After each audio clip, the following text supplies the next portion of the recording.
జై శ్రీ మాతాజీ. శివరాత్రి పూజ, పూణే, 17/3/2002. శ్రీ మాతాజీ గారి దివ్య సందేశము.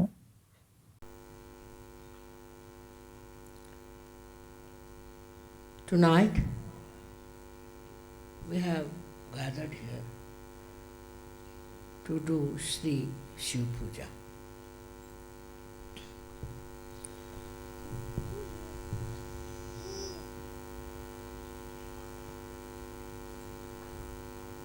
Those people who have a clean heart can only do Shiv Puja. Those whose heart is not clean cannot do Shiv Puja. It's a simple principle of Sri Shivratri. జై శ్రీ మాతాజీ. శివరాత్రి పూజ, పూణే, 17/3/2002. శ్రీ మాతాజీ గారి దివ్య సందేశము. ఈరోజు రాత్రి శివపూజ చేయుటకు మనందరము ఇక్కడ సమావేశమయ్యాము. నిర్మల హృదయులు మాత్రమే శివపూజ చేయుటకు అర్హులు. ఇతరులు శివపూజ చేయుటకు అనర్హులు. అదే శివరాత్రి యొక్క సాధారణ మూల సూత్రము. నిన్నటి రోజున శివలింగం చుట్టూ భయంకర సర్పములు ఉండటం గమనించారు. దాని అర్థం ఏమిటంటే, ఎవరు నిర్మల హృదయులై ఉంటారో, ఎవరు ఇతరుల ఎడల ప్రేమ కలిగి ఉంటారో వారందరూ శివశక్తి అయిన సర్పముల వలన రక్షణ పొందుతూ ఉంటారు. అది ఆ విధముగా ఒక సంకేతమని చెప్పాలి. కానీ దైవశక్తిని మానవుల కంటే జంతువులు ఎక్కువగా అర్థం చేసుకుంటాయని నేను చెబుతున్నాను. కారణం, అవి నిర్మల హృదయం కలిగి ఉన్నాయి. ప్రకృతి వలన ఏర్పడిన జీవన శైలికి కట్టుబడి అవి మనుగడ సాగిస్తున్నాయి. పగ, అసూయ వగైరా చెడు గుణములు వాటి హృదయాలలో లేవు. కాబట్టి తగు రీతిలో అవి మసలుకుంటున్నాయి. కానీ మానవుల యొక్క ముఖ్య గుణము ఒక్కటే. వారు ఎంతగా ఇతరులను ప్రేమిస్తున్నారు, ఎంతగా క్షమిస్తున్నారు అనేదే ముఖ్యమైన విషయము. మానవులు తమ యొక్క ప్రేమ శక్తి ద్వారా అన్ని దుష్ట శక్తులను సులభంగా జయిస్తారు. తాము చెడ్డ గుణములను కలిగి ఉండరాదని వారు గ్రహిస్తారు. అమానుషమైన ప్రవర్తనకు లోను కావడం మంచిది కాదని వారు అర్థం చేసుకుంటారు.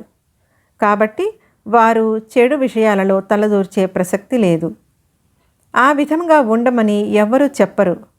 కానీ అకస్మాత్తుగా ద్వేషము, అసూయ, లోభత్వం వైపు వారు ఆకర్షించబడుతూ ఉంటారు. శివుని జీవితమునే గమనించండి. ఆయన హిమాలయాలలో నివసిస్తాడు. ఆయన ధరించే వస్త్రాలు, తినే తిండి గమనించండి. ఆయనకు దేని మీద కోరిక లేదు. కారణం, ఆయన పరిపూర్ణుడు. అటువంటి సంపూర్ణ వ్యక్తిత్వం కలిగి ఉన్న ఆయనను మీరు పూజిస్తుంటే మీ హృదయంలోని భావములను, దోష గుణములను మీరు తెలుసుకోవాలి. ఇటీవల భారతదేశంలో లోభత్వము ప్రాముఖ్యతను సంతరించుకుంటోంది. లోభులు చాలా హీనులు, అల్పులు. డబ్బే సర్వస్వమని తలచేవారిని అర్థం చేసుకొనడం అసాధ్యం. ఏ విధంగా చూసినా అది భారతీయుల సంస్కృతి కానే కాదు. బహుశా విదేశముల నుంచి దానిని తీసుకొచ్చి ఉంటారు.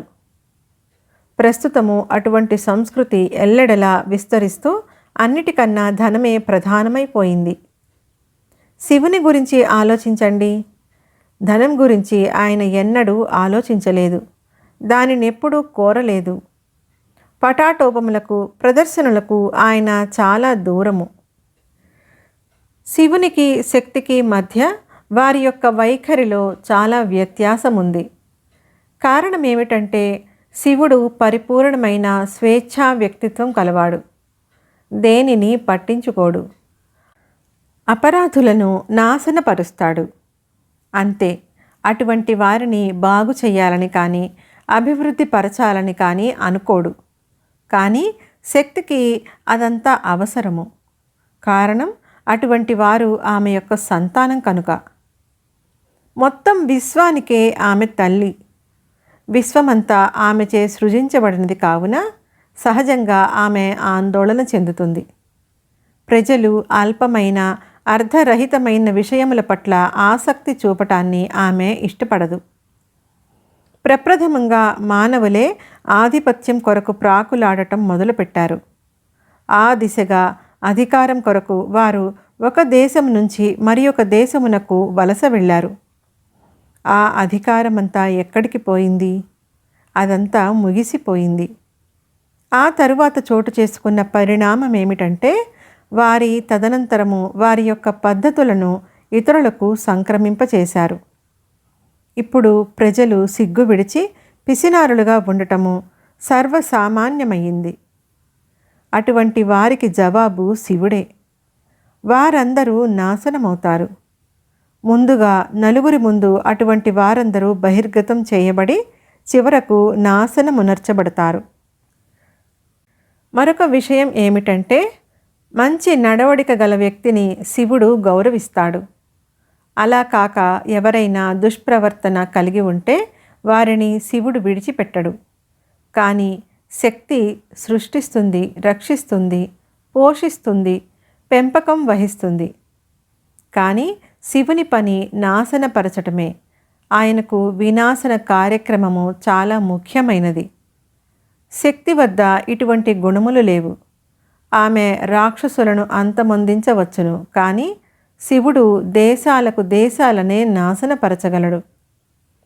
మీ యొక్క అహంకారమును అసలు ఎవరు నాశనం చేస్తారనుకున్నారు? శివుడే ఆ పని చేస్తాడు. ఆయన మీ సహస్రారంలో ఆసీనుడై ఉన్నాడు. అంటే అన్నిటికన్నా పై స్థానం అన్నది గుర్తుంచుకోండి. మొన్నటి రోజున ఆకాశవాణికి సంబంధించిన ఓ పెద్ద మనిషిని చూడటం జరిగింది. అతనొక విలేఖరి. చాలా మూర్ఖంగాను దురుసుగాను మాట్లాడుతున్నాడు. అప్పుడతని ఏకాదశ రుద్రను గమనించాను. ఓ భగవాన్, ఈ వ్యక్తి ఇబ్బందుల్లో చిక్కుకుంటాడు కదా అని అనుకున్నాను. ఏకాదశ అంటే శివుని యొక్క 11 సంహార శక్తులు. అవి నుదుటి భాగంలో వృద్ధి చెంది పలు వ్యాధులకు కారణమవుతాయి. అన్నిటికన్నా బాధాకరమైనది క్యాన్సర్ వ్యాధి. నాకు వెంటనే తెలిసింది ఆ వ్యక్తికి కష్టకాలం దాపురించిందని. అతను సహజయోగి కాడు. మరి నేను ఏ విధంగా అతనికి తెలియచెప్పాలి? ఎవరైనా కూడా అతనికి ఎలాగ చెప్పగలరు? ఏకాదశ రుద్రుల వలన ఇటువంటి వ్యాధులన్నీ వస్తూ ఉంటాయి. శివుని యొక్క ఈ 11 సంహారక శక్తుల గురించి బహు చక్కగా వర్ణించటం జరిగింది. ఇప్పుడు ఆ శక్తులు ప్రజల మీద పనిచేయటం మొదలుపెట్టాయి. సహజయోగ మూల సూత్రములను పాటించని సహజయోగుల మీద కూడా అవి తమ యొక్క ప్రభావమును చూపుతాయి. శివుడు అంతా గమనిస్తున్నాడని నేను చెబుతున్నాను. మీ జీవితం యొక్క ప్రతి భాగమును, మీ నడత, మీరు చేసే పనులు, పాటించే ధర్మము వగైరా అంతా ఆయన గమనిస్తున్నాడు. ఎంతోమంది ఋషులు, ఎందరో అవతారమూర్తులు ఇంతకు మునుపే మిమ్ములను పలుమార్లు హెచ్చరించారు. అటువంటి మహానుభావుల మాటలను మీరు గౌరవించకపోతే శివుడు మీరు చెప్పేది వినిపించుకోడు. ఎవరి మాట ఆయన లెక్క చేయడు. శివుడు కోపగిస్తే అంతే సంగతి. దయచేసి ఆ ఫలానా వ్యక్తిని విడిచిపెట్టండి, అతన్ని క్షమించండి అని ఎవరైనా శివునికి నచ్చ చెప్పడం చాలా కష్టము. కానీ ఆయన యొక్క మూల స్వభావము క్షమించడమని మీరు ఊహించగలరా? అయినా శివుడు క్షమించకపోతే మీ సంగతి అంతటితో సరి. బహుశా ఓ పరిమితి దాకా ఆయన క్షమించవచ్చనుకుంటున్నాను. ఆ తరువాత పరిస్థితి అతి క్లిష్టంగా మారుతుంది. ప్రజలు శివుడంటే ఎవరో తెలుసుకొనలేకపోతున్నట్లుగా నేను గమనించాను. 2 రకములైన భక్తులు ఉన్నారు. ఒకరు శైవులు, రెండవ వారు వైష్ణవులు. ఇరు వర్గాల మధ్య పోరు సాగింది. కానీ ప్రస్తుతము అది చాలా వరకు తగ్గిపోయింది. విష్ణువు చేసేది మీకు ఆత్మసాక్షాత్కారము కలుగచేయటము, మానవులను బంధ విముక్తులను చేయటము, మానవ పరిణామ దశను కాపాడటము. కానీ మీరు దుర్మార్గులై ధర్మమును విడిస్తే శివుడు మీ యొక్క జీవితంలోనికి ప్రవేశిస్తాడు. మనమందరము వారి యొక్క శక్తుల చేత పరివేష్టింపబడి ఉన్నామని, వారి యొక్క శక్తుల వలన మనము సృష్టించబడ్డామని, శక్తియే మనకు రక్షణ కలుగు చేస్తోందని మనము అర్థం చేసుకోవాలి. కానీ అది కూడా కొంతవరకు మాత్రమే. శక్తి శివుని అధిగమించలేదు, ఆయనను దాటి వెళ్ళలేదు. ఈ కాలంలో ఎంతోమంది ప్రజలు రాజకీయాలలోనికి ప్రవేశించటము మీరు గమనిస్తున్నారు. అవి కేవలము ధనమును సంపాదించే ఎత్తుగడలు మాత్రమే. వారందరూ ధనార్జన కొరకై ప్రయత్నిస్తున్నారు, అంతేకాని అవి రాజకీయాలు కానే కావు. మానవ సమాజమునకు వారి ద్వారా జరిగే మంచేమీ లేదు. భయం చేతనో లేక తాము అలక్ష్యానికి గురవుతామనో భగవంతుని దృష్టి తమ మీద లేనట్లుగా, భగవంతుడంటే భయం లేనట్లుగా వారు ప్రవర్తిస్తూ ఉంటారు. కానీ శివుని దృష్టిలో వారెప్పుడు మసలుతుంటారనే సంగతి బహుశా వారికి తెలియకపోవచ్చును. మీరు ఆస్ట్రేలియా వారైనా, ఆంగ్లేయులైనా, భారతీయులైనా, ఆయన ప్రతి ఒక్కరిని గమనిస్తూనే ఉన్నాడు. మీరే మతస్థులైనా ఆయన మిమ్మలను గమనిస్తూనే ఉన్నాడు. ఈ విషయమును ప్రతి ఒక్కరూ అర్థం చేసుకోవాలి. ఒకసారి కనుక మీరు ఈ విషయము అర్థం చేసుకుంటే మీరు ఉత్తములుగా, ధర్మపరులుగా ఉండి తీరాలని ఒప్పుకుంటారు. మీరు మంచి నడత కలిగిన వారే ఉండాలి. మంచి నడత గురించి ప్రజలెందుకు మాట్లాడుతారు? అర్థం చేసుకునే ప్రయత్నం చేయండి. మంచితనంలో నమ్మకం లేని వారికి అది మూర్ఖత్వంగానే కనిపిస్తుంది. ప్రజలు మద్యం సేవిస్తున్నారు, వడ్డీ వ్యాపారం చేస్తున్నారు, అస్తవ్యస్తమైన అన్ని రకముల పనులు భగవంతుడు శిక్షిస్తాడనే కనీస భయం కూడా లేకుండా చేస్తున్నారు. కానీ శివుని యొక్క శిక్ష నుండి మాత్రము వారు ఎన్నటికీ తప్పించుకోలేరు. మీరందరూ నా బిడ్డలైనప్పటికీ జాగ్రత్తగా ఉండమని మిమ్మలను హెచ్చరిస్తున్నాను. మీరు వేసే ప్రతి అడుగు ఆచితూచి వేయండి. సరే, మిమ్మలను ఆదుకోవటానికి, మీకు సహాయపడటానికి, మిమ్మలను రక్షించటానికి నేనున్నాననుకోండి. కానీ శివుని అధిగమించి నేను కూడా ఏమీ చేయలేను. శివుని శక్తి అంత గొప్పది. ఆయన యొక్క అధికారము అటువంటిది. శివుని పూజించటం అంటే మంచితనమును ఆరాధించటం అన్నమాట. మంచితనం అంటే ప్రేమ, కరుణ లేక క్షమాగుణము ఏదైనా కావచ్చు. ఆయనకు సజ్జనులంటేనే ఇష్టము. అటువంటి వారిని మాత్రమే సదా రక్షిస్తాడు. ఉదాహరణకు, కొంతమంది చాలా అధికార పిపాసులు, కొంతమంది ధనాకాంక్షపరులు. ఒక్కొక్కసారి అధికారంలో ఉన్నవారు కూడా అక్రమ ధనార్జనే తమ జీవిత ధ్యేయంగా కలిగి ఉంటారు. అటువంటి వారు సహజయోగంలో కొనసాగలేరు. తమ పదవులు పోయిన తరువాత తిరిగి వచ్చి నన్ను క్షమాభిక్ష అడుగుతారు. శ్రీమాతాజీ, మమ్మలను క్షమించండి, మా వలన పొరపాటు జరిగిపోయింది అని వేడుకుంటారు. అందువలన అటువంటి చెడు పనులు చేయ ప్రయత్నించకండి. నేనైతే మిమ్మలను క్షమిస్తాననుకోండి, శివుడు మాత్రము ఎన్నటికీ క్షమించడు. ఆయన మిమ్మలను బాధలకు గురి చేస్తే మీరు, శ్రీమాతాజీ మీరే మమ్ము కాపాడాలి అని నా దగ్గరకు పరిగెత్తుకు వస్తారు. కానీ అది చాలా కష్టము.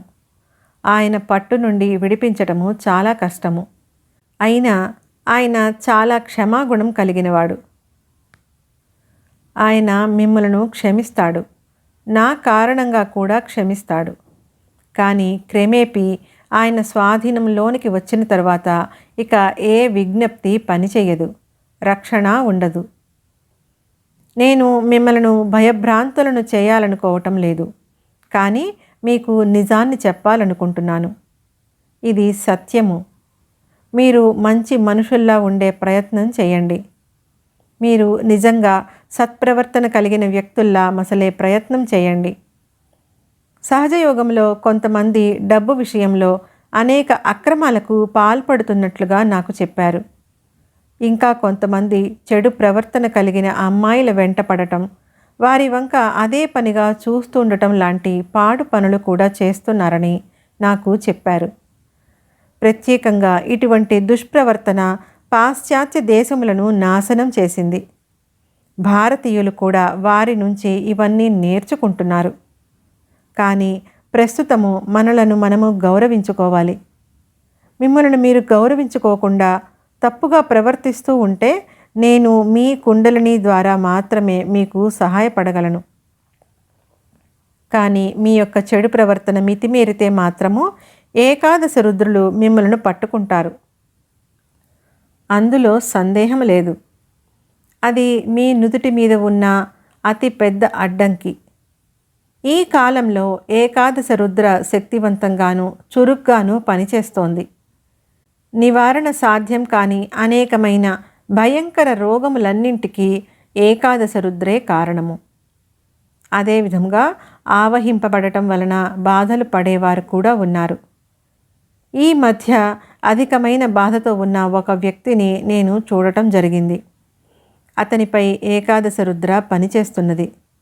అతనేదో విషయం పట్ల అతి మూఢంగా ఆకర్షింపబడుతున్నట్లుగా నేను తెలుసుకున్నాను. అదేమిటో నేను చెప్పను.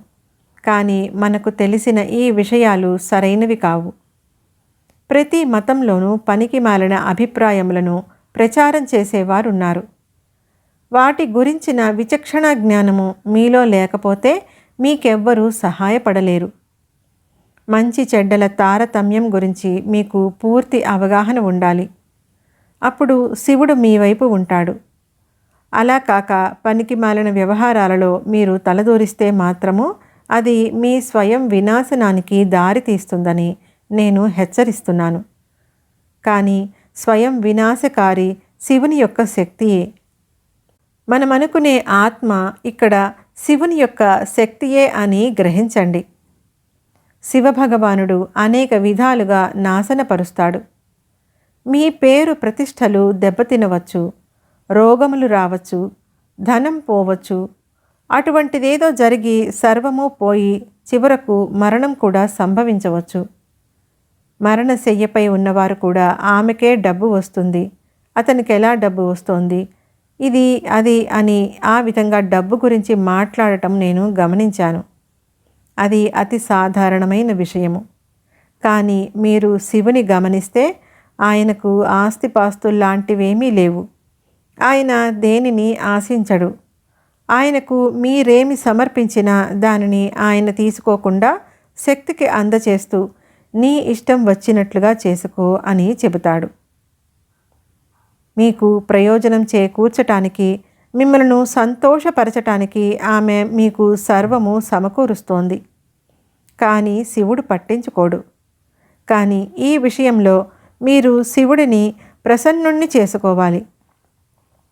ఆయన మిమ్మల్ని సంతోషపరచకపోయినా మీరు మాత్రము కష్టపడి ఆయనను ప్రసన్నం చేసుకోవాలి. సులభ సాధ్యం కాని శివుని విశిష్ట వ్యక్తిత్వం అది. ఖురాను గ్రంథంలో ప్రత్యేకంగా అల్లాకు శివునికి మధ్య భేదాన్ని చూపించటం జరగలేదు. ఎందుకంటే మహమ్మదు ప్రవక్తచే బోధించబడిన వారంతా నిరక్షరాస్యులు, మూర్ఖులు. అందువలన భగవంతుని యొక్క అనేక రూపముల గురించి అతను వారికి విశదీకరించలేదు. కాబట్టి వారందరికీ తెలిసినది అల్లా ఒక్కడే. కానీ వారు చేసే వివిధ వృత్తులను బట్టి వారిలో తరతమ భేదాలు లేవు. శక్తియే ప్రేమిస్తుందని నేను ఒప్పుకుంటాను. ఆమెకు కూడా కోపం వస్తుంటుంది. ఒక్కొక్కసారి ఆమెకు ఆగ్రహం వస్తే మాత్రము ఇక దానికి అంతనేది ఉండదు. సహజ యోగులుగా మీరిప్పుడు శివుని సంతృప్తిపరిచే విధంగా మీ గుణములను అభివృద్ధి పరచుకోవాలి. అత్యాశ, మితిమీరిన కోరికలు ఉండకూడదు. మీరు మూర్ఖత్వంతో అడవులలోనికి పారిపోకుండా లేక హిప్పీల మాదిరిగా ప్రవర్తించకుండా ఆరోగ్యంగా చక్కగా ఉండాలనేదే నా అభిలాష. కానీ అది కాదు అసలు విషయము. ముఖ్యంగా మీ హృదయం నుంచి వస్తువుల పట్ల మీకున్న మమకారం పోవాలి. శివభక్తుడైనవాడు ధనమును లెక్క చేయడు. దాని గురించి అతనికి ఏమీ తెలియదు. అతను అమిత ఉదార స్వభావుడు. కానీ ఆ విధమైన ప్రవర్తన కలిగిన వ్యక్తిని చూసి ప్రజలు తెలివి తక్కువవాడు అంటారు. కానీ నేను అలాగా అనుకోను. ఒక వ్యక్తి గురించి అంచనా వేసే విధానము అది కాదు. శివభక్తుని వర్ణించి చెప్పాలంటే అతనికి ధనం మీద మోజుండదు. కేవలము ఉదార స్వభావుడు. అతని దగ్గర ఉన్నదేదైనా అతను ఇతరులకిచ్చి వేస్తాడు. మహావీరుడు ఆ విధంగానే ఉన్నాడు. ఒకనాడు మహావీరుడు తపస్సు చేసుకున్నటకు తన వనంలోనికి వెళ్ళగా విష్ణుమూర్తి అయిన శ్రీకృష్ణుడు అతనిని సమీపించి, చూడు, నాకు వస్త్రములు లేవు. నీవు ధరించిన వస్త్రములో అర్ధభాగము నాకిమ్ము అని అడిగాడు. అప్పుడు మహావీరుడు, సరే, నా వస్త్రమునంతా తీసుకో. నా నివాసము ఈ సమీపంలోనే ఉన్నది. నేను వెళ్ళి వేరే బట్టలు ధరిస్తాను అని అన్నాడు. ఇక్కడ మహావీరుని ఉద్దేశము దిగంబరంగా ఉండటము ఒక గొప్ప విషయమని చెప్పటం కాదు. కానీ జైనులను చూస్తే వారి విషయంలో ఏమి చేయాలో తెలియట్లేదు. వారు మహావీరుని సంపూర్ణ దిగంబరునిగా చూపిస్తూ పెద్ద పెద్ద శిల్పాలు చెక్కించారు. మనిషి మేధస్సు వక్రించడం అంటే ఇదేనంటాను. అతను ఆ విధంగా ఎందుకు చేశాడో మనము తెలుసుకోవాలి. అతను బంధరహితుడవటం చేత తన వంటి మీద బట్టలు ఇచ్చివేశాడు. అందులో తప్పేముంది? ఏదో ప్రదర్శన ఇద్దామని అతని ఉద్దేశం కాదు. అతని యొక్క ఔదార్య గుణమును ప్రజలు అర్థం చేసుకోలేదు. అందులోనూ జైనులకు ఔదార్య గుణము అసలు లేనేలేదు. కాబట్టి ఈ గొప్ప అవతార మూర్తులందరి విశిష్టతను ప్రజలు అర్థం చేసుకోలేదు. ఎందుకంటే ఓ రకమైన మాయ పనిచేస్తున్నది. ఉదాహరణకు శివుడు చాలా తక్కువ వస్త్రములు ధరిస్తాడు. ఆయన తిండి ఏమిటి ఎవ్వరికీ తెలియదు. ఆయన కోరేదేమిటి? అసలు ఆయనకేమి కావాలి? ఒక గొప్ప సంగీత విద్వాంసకారుడు వచ్చి ఆయన ముందు పాడినప్పుడు అది వింటాడు. ఒక పిచ్చివాడు ఏవో పాటలు పాడినప్పుడు అదే వింటాడు.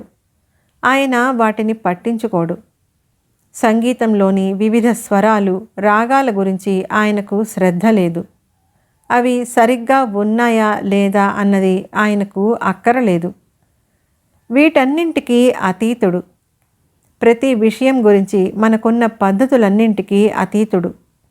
ఆయనే స్వయంగా ఆధ్యాత్మికత. సర్వ విషయములకు అతీతుడు. మీరు సంగీత విద్వాంసులైనా, కళాకారులైనా, లేక వేరే ఎవరైనా కూడా ఆయన ఆనందిస్తాడు. ఆయన ఆనందించువాడు. ఎంత చిన్న కానుకనైనా హృదయపూర్వకంగా సమర్పిస్తే ఆనందిస్తాడు. హృదయపూర్వకంగా ఏది చెప్పినా ఆనందిస్తాడు. ఫలానా విధంగా ఉండాలని కానీ, నూతనంగా ఉండాలని కానీ ఆయనకు నియమ నిబంధనలు లేవు. ఆయన నిబంధనారహితుడు. సాధారణ మానవులలాగా ఒకచోట సమావేశమయ్యి ఏదైనా విషయం గురించి కూలంకషంగా చర్చలు జరిపి అది సరైనదా కాదా అని ఆలోచించే స్వభావము కాదాయనది. మరి ఈ కాలంలో ఏదైనా కళ లేక అటువంటిదేదైనా హృదయం నుంచి ఉత్పన్నమైన దానిని ఎవరైనా సృష్టిస్తే అతనిని నిరుత్సాహపరిచే ప్రయత్నం చేస్తుంటారు. ప్రజలు చాలా కట్టుబాట్లకు లోనైనట్లుగా నేను గమనించాను. కానీ శివునికి ఏ రకమైన కట్టుబాట్లు లేవు. అందుచేత ఆయనను మస్త్ మౌలా అంటే కట్టుబాట్లు లేనివాడు అని పిలుస్తాను. మీ మనస్సులో ఏదైనా కట్టుబాటు ఉంటే మీరు శివభక్తులు కారు. మీరు చక్కగా బట్టలు ధరించి నీటుగా ముస్తాబవ్వాలి. ఫలానా పనులు నిర్వర్తించాలి. అంతవరకు బాగానే ఉంది. కానీ ఈ విధంగా చేస్తే కులం నుండి వెలివేయబడతారు, లేక అది ప్రస్తుతము ఫ్యాషన్ కాదు, లేక అలాగే చేయాలి, ఇలాగే చేయాలి అనే కట్టుబాట్లు మాత్రము మీకు ఉండకూడదు. అనేక రకములైన ఫ్యాషన్లు ఈనాడు వస్తున్నాయి. వాటిని అంగీకరించకుండా ఉండటము అనేది ప్రజలకు చాలా కష్టమైన విషయమే. ఏమిటిదంతా అని నేనెవరినైనా ప్రశ్నిస్తే, ఓ అది ఇప్పటి ఫ్యాషన్ అని అంటారు.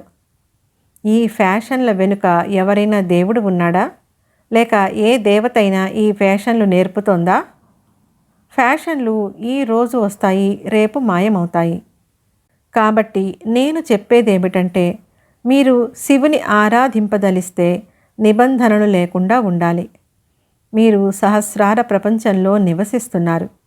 కానీ ఎవరైనా సరిగ్గా దుస్తులు ధరించకపోతే అతని పని ఆఖరు. ఇంకా ఎవరైనా అతిగా వస్త్రాలంకరణ చేసుకుంటే అతని సంగతి అంతే.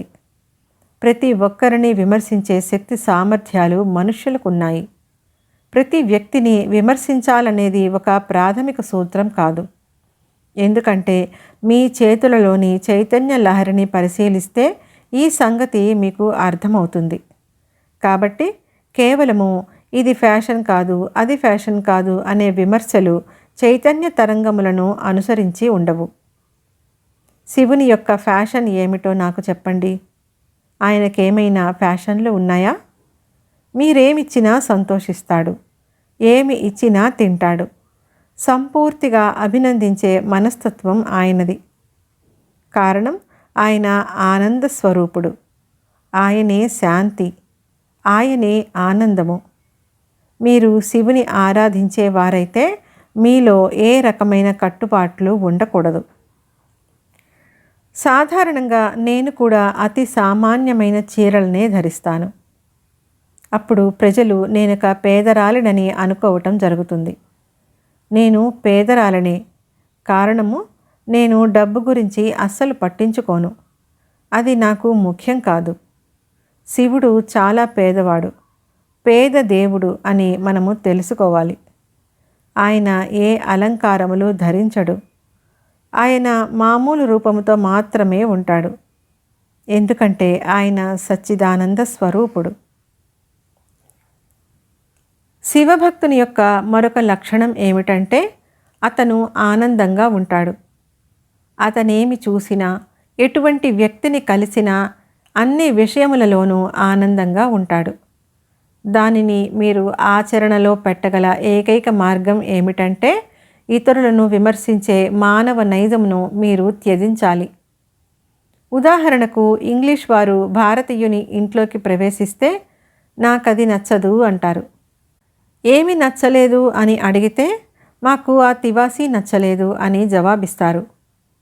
నాకది ఇష్టం లేదు అని మీరు అలా అనడమే మీ యొక్క శక్తికి విరుద్ధమైనది. అదే ఒక అమెరికా దేశస్థుడు ఇంగ్లీష్ వాని ఇంట్లోకి వెళ్ళినా నాకది నచ్చలేదు, ఇది నచ్చలేదు అని అంటాడు. ఇలాగ అనడము ఇక్కడ సర్వసాధారణమైపోయింది. చాలామంది అంటారు, మాకది నచ్చలేదు, ఇది ఇష్టం లేదు అని. నాకు నచ్చలేదు లేక నచ్చింది అని చెప్పడానికి అసలు మీరెవరు? ఇటువంటి మాటలు మాట్లాడటం వలన వారి యందు శివతత్వము లేనట్లుగా తమంతట తామే ప్రకటించుకుంటున్నారనే విషయము వారు గుర్తించటలేదు. ఎవరైనా నడవలేని వ్యక్తి చేతికర్రను ఉపయోగించటము నేను ఆమోదిస్తాను. కానీ ఆ వ్యక్తే ఫలానా మనిషి అంటే నాకు ఇష్టం లేదు, కారణం అతను చేతికర్రను ఉపయోగించటం లేదు అని అంటే అది అతని అహంకారమును సూచిస్తోంది. తను ఒక చేతికర్రను సహాయంతో నడుస్తూ తనలాగే ప్రతి ఒక్కరూ చేతికర్రతో నడవాలని భావిస్తున్నాడు. అటువంటి ప్రవర్తన చాలా క్లిష్టమైనది. పాశ్చాత్య దేశాలలో ఫలానా టోపీ పెట్టుకోవాలి, ఫలానా దుస్తులు ధరించాలి అని అనుకోవటం అక్కడ మామూలు విషయం. అక్కడ అన్ని సంగతులకు అనేక కట్టుబాట్లు ఏర్పడ్డాయి. ప్రస్తుతము అక్కడి ఆడవారి కేశాలంకరణ చాలా తమాషాగా ఉంటోంది. వారు తమ తలకు నూనె లాంటిది రాసుకోవటం లేదు. వెంట్రుకలు పొడిగా ఉంటున్నాయి.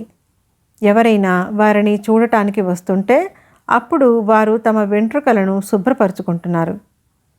ఆ పద్ధతి సరైనదని నేను అనుకోను. అలాగని వారు తల నిండా నూనె రాసుకొని ముఖమంతా జిడ్డు కారుతూ ఉండాలనేది నా ఉద్దేశం కాదు. మరొక విషయం ఏమిటంటే మన జీవితాలలో వ్యక్తిగత ఆకర్షణ ఎక్కువగా ఉంటోంది.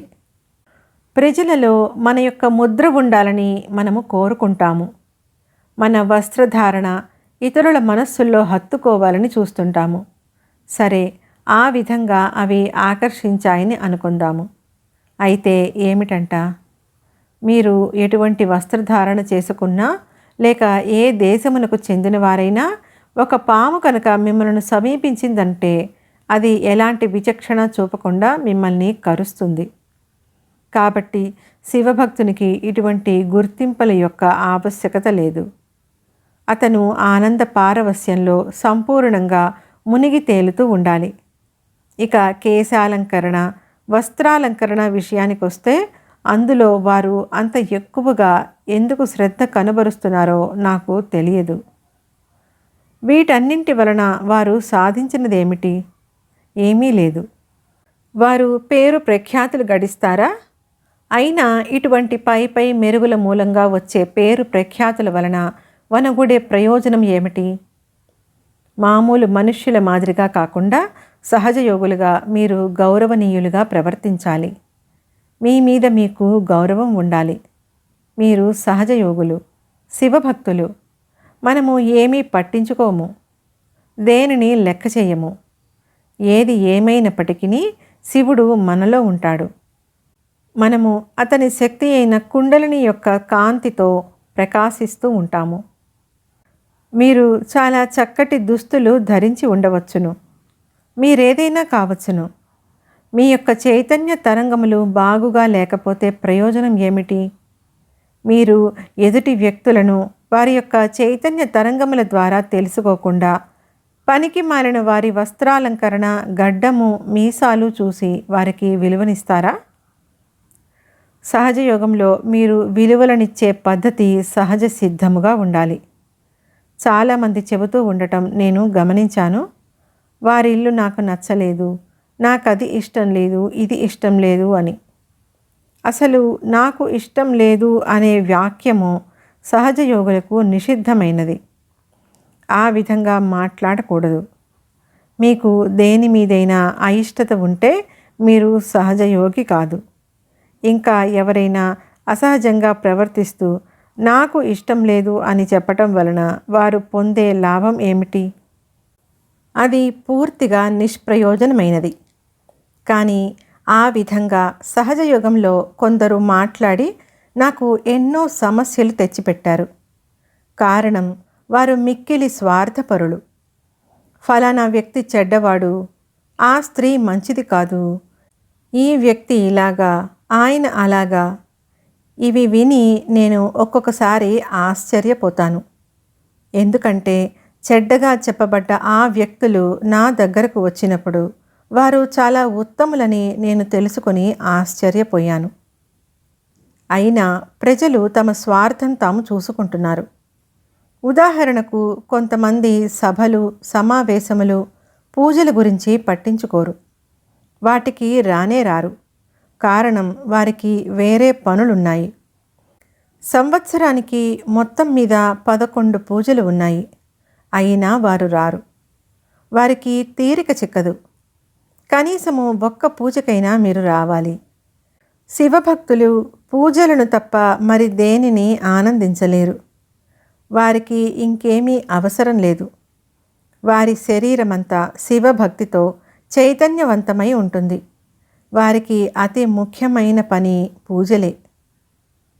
ఇంకా సహజయోగంలో ఉన్న వ్యక్తులు సహజయోగం ద్వారా ధనం సంపాదించే ప్రయత్నాలు కూడా చేస్తున్నారు. అది చాలా తప్పు. సహజయోగము మీకు పుణ్యమును, దీవెనలను అందచేస్తుంది. మీలో ఆ విధమైన నమ్మకం లేకపోయినట్లయితే సహజయోగం విడిచిపెట్టడమే మీకు మంచిది. మీరు ఏదైనా వ్యాపారంలో కానీ, అక్రమ ధనార్జన చేసే సంస్థలలో కానీ అతి సులభంగా చేరవచ్చు. చివరకు ఏ జైలుకో వెళ్ళేంత వరకు మీ కార్యకలాపములు కొనసాగుతాయి. మీ యొక్క ఆధ్యాత్మిక శక్తులను అనుభవించటానికి మీరు కొన్ని విషయములను నేర్చుకోవాలి. అందులో భాగంగా మీరు నియమ నిబంధనలకు దూరంగా ఉండాలి. నాకు అది ఇష్టం లేదు అనో, లేక నాకు అదంటే ఇష్టం అనో ఈ వాక్యము మీ నాలుక నుంచి తొలగిపోవాలి. ఇష్టాయిష్టాలు పరిమిత దృష్టి ఉన్న వారికి మాత్రమే ఉంటాయి. మెచ్చుకొనడం అనేది మీరు తప్పక అలవర్చుకోవాలి. మీ యొక్క మెప్పుకోలు శక్తి ఆధ్యాత్మికంగా మీరు ఎంతవరకు ఎదిగారనేది స్పష్టీకరిస్తుంది. మీ యొక్క గమనించే శక్తి మీరు గమనించే దాని గురించి తెలియచేస్తుంది. ఉదాహరణకు కొంతమంది నా వద్దకు వచ్చి చెబుతారు, ఆమె అంటే ఇష్టం లేదు, ఆమె కట్టుకున్న చీర బహు వింతగా ఉంది అని. వాటి అర్థం ఏమిటి? ఆ స్త్రీ అంటే నాకు అయిష్టము. కారణము ఆమె తన అరచేతిని నెత్తిమీద ఉంచుకుంటుంది. అయితే ఏమిటి? ఇతరులను మీ యొక్క ప్రతిబింబాలుగా మీరు ఊహించుకుంటూ వారు కూడా మీలాగే ప్రవర్తించాలని మీరు కోరుకుంటారు. లేకపోతే వారు మీకు నచ్చరు. మీరు ఇష్టపడినా ఇష్టపడకపోయినా ఎవ్వరూ మారరు. అందుకోసము అనవసరంగా మీ శక్తి సామర్థ్యములను ఎందుకు వృధా చేసుకుంటారు? ఒక్కొక్కప్పుడు సభా కార్యక్రమాలలో సరి అయిన సంగీత కళాకారులు ఉండరు. ఈ సందర్భంలో నాకు చిన్ననాటి సంగతి ఒకటి గుర్తుకు వచ్చింది. మా నాన్నగారిని ఇంటి వద్ద ఒకసారి ఇలా అడిగాను, ఫలానా గాయకుడి పాట ఎలా ఉంటుంది అని. ఆయన అన్నారు, ఓ, అతను చాలా ధైర్యస్తుడు. తన పాట గురించి ఏమీ పట్టించుకోడు. ఒక్కొక్కసారి తాళం తప్పుతాడు, అయినా పట్టించుకోడు. అతను అలా పాడుతూనే ఉంటాడు. చాలా గుండె నిబ్బరం కలవాడు అని. ఆ విధంగా మా నాన్నగారు మెచ్చుకునేవారు. ఆ గాయకుడు శృతి లయ లేకుండా పాట పాడుతుంటే మా నాన్నగారు శభాష్ శభాష్ అని మెచ్చుకుంటూ అతన్ని ప్రోత్సహించడం నేను చూశాను. సహనము, మెచ్చుకొనడము వంటి దైవత్వ లక్షణాలు మా నాన్నగారిలో ఉండటం నేను గమనించాను. విషయం ఎలా ఉన్నప్పటికీ ఆయన మాత్రము మెచ్చుకునేవారు. సరిగ్గా అలాగే సహజయోగులలో కూడా ఎదుటి వారిని మెచ్చుకునే సద్గుణం ఉంటే మీరు ప్రతి విషయాన్ని ఆనందిస్తారు. లేకపోతే మీ యొక్క ఆనందమును మీరే నాశనం చేసుకుంటారు అనే విషయము తెలుసునా మీకు? ఇక్కడ మీరందరూ రకరకాల దుస్తులతో, పలు కుటుంబములతో, వివిధ దేశముల నుండి వచ్చి ఉన్నారు. నాకైతే మీరంతా సహజయోగులు, నా బిడ్డలు అంతే. మీ వస్త్రధారణ చూసి లేక మీ యొక్క కేశాలంకరణ చూసి నేను మిమ్మలను అంచనా వేయను. అది నా పద్ధతి కాదు. అన్ని అధునాతన వస్తువులు చాలా ఎక్కువగా నిబంధనలు కలిగి ఉన్నాయి. అవి మిమ్మలను బాధ్యతారహితులుగా కూడా మారుస్తాయి. అప్పుడు సహజయోగులైన మిమ్మలను బాధ్యతారాహిత్యము వెంటాడుతుంది. మీ యొక్క ప్రప్రథమమైన బాధ్యత సహజయోగము. అది ఎటువంటి కార్యమో మీరు తెలుసుకోవాలి. మొత్తం ప్రపంచంలో పరివర్తన తీసుకొని వచ్చే కార్యం అది. అదే నా ఆశయం. ఈ నా వృద్ధాప్యంలో అదే నేను కోరుకుంటున్నాను. అది నా యొక్క జీవిత ఆశయం అయినప్పుడు మరి మీ ఉద్దేశం ఏమై ఉండాలి? మనమంతా కలిసి సహజయోగమును వ్యాప్తి చెయ్యాలి. అదే ముఖ్యమైన విషయము.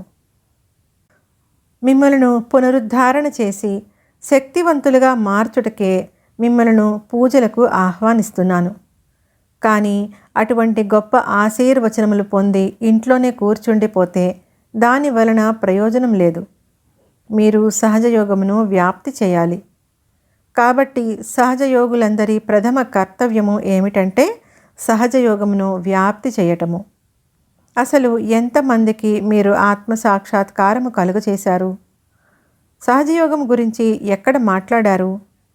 ఒకసారి నేను విమానంలో ప్రయాణిస్తున్నప్పుడు నా గురువు గారి పేరు ఫలానా, చాలా గొప్పవాడు అని ఒకతను తోటి ప్రయాణికులతో చెప్పటం విన్నాను. వారు భయంకరమైన గురువుల గురించి బహిరంగంగా సిగ్గు విడిచి చెబుతూ ఉంటారు. కానీ మీరు సహజయోగం గురించి ఇతరులతో మాట్లాడటానికి సిగ్గుపడుతున్నారు. ఎక్కడో బహిరంగ సభా కార్యక్రమములలో తప్ప వేరే చోట ఎన్నడూ మీరు మాట్లాడరు. సహజయోగ వ్యాప్తి కొరకు మీకు తీరిక లేదు. మీరంతా నిత్యము రోజువారీ పనులతో తీరిక లేకుండా ఉన్నాము అంటారు. మీరు శివుని ఆరాధిస్తూ ఆయన నిత్య ఆశీర్వచనములు, రక్షణ పొందదలిస్తే మీరు అత్యంత ఉత్తమ సహజయోగులుగా ఉండాలి. మీరందరూ కలిసి సహజ యోగా వ్యాప్తికై వెళ్ళినప్పుడే అది సాధ్యపడుతుంది. కానీ అదే మీలో కనిపించటం లేదు. ఆస్ట్రేలియా దేశంలో సహజ యోగము చక్కగా వ్యాపించినందుకు నాకు సంతోషంగా ఉంది. ఎంతో దూరంలో ఉన్న ఆస్ట్రేలియాలో అదెలా సాధ్యపడిందో నాకు తెలియదు. మొదట్లో కొన్ని ప్రతిబంధకములు ఎదురైనా ప్రస్తుతము బాగా వ్యాప్తి చెందింది. ఆస్ట్రియా, ఇటలీలలో కూడా అభివృద్ధి చెందింది. మామూలుగా అయితే సహజయోగము వ్యాప్తి చెందటం లేదు. కారణం ఏమిటి? నాయకులందరూ కలిసి వెళ్ళకపోవడమే దానికి ప్రధాన కారణము.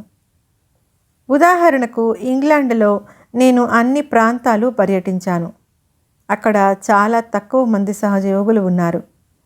మీరు కళాశాలలకు, యూనివర్సిటీలకు వెళ్ళి అక్కడి యువతి యువకులను కలవాలి. హిప్పీలుగా మారే సంస్కృతి వ్యాప్తి చెందినప్పుడు సహజయోగము ఎందుకు వ్యాప్తి చెందదు? కార్చిచ్చులాగా హిప్పీ సంస్కృతి చుట్టుముట్టినప్పుడు సహజయోగం ఎందుకు అలా వ్యాపించకూడదు? ఇటువంటి సంగతులన్నీ ఉన్నాయి కాబట్టి మీరు జాగరూకులై ఉండమని మిమ్మలను హెచ్చరిస్తున్నాను.